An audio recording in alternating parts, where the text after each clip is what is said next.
Assalamualaikum warahmatullahi wabarakatuh. Perkenalkan saya Erni Kasim, mahasiswa Universitas Muhammadiyah Maluku Utara, Fakultas Ekonomi, Program Studi Akuntansi. Baik, di sini saya akan menjelaskan tugas saya tentang teori akuntansi dan perumusannya.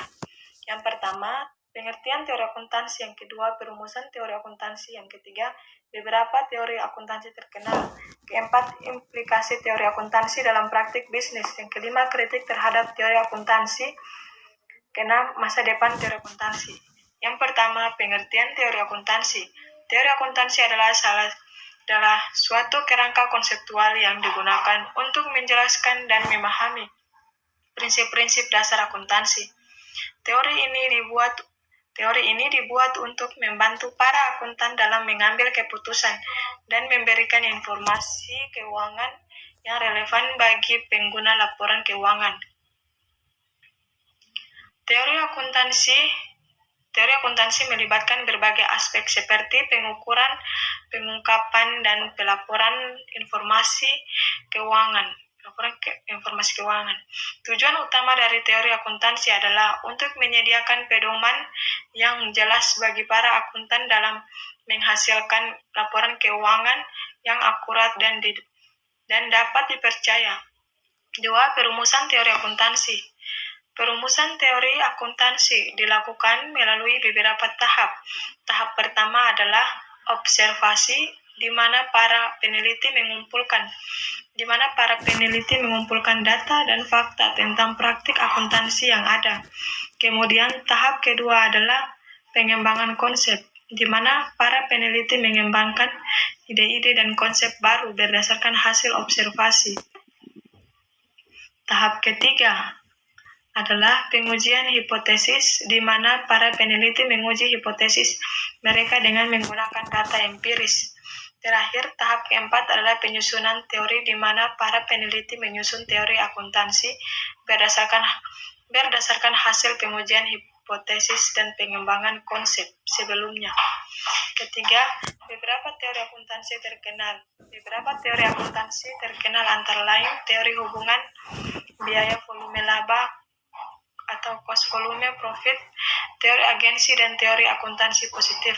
Teori hubungan biaya volume laba menjelaskan hubungan antara biaya volume penjualan dan laba yang dihasilkan. Teori agensi menjelaskan hubungan antara pemilik perusahaan dan manajemen, serta bagaimana manajemen dapat diawasi oleh pemilik.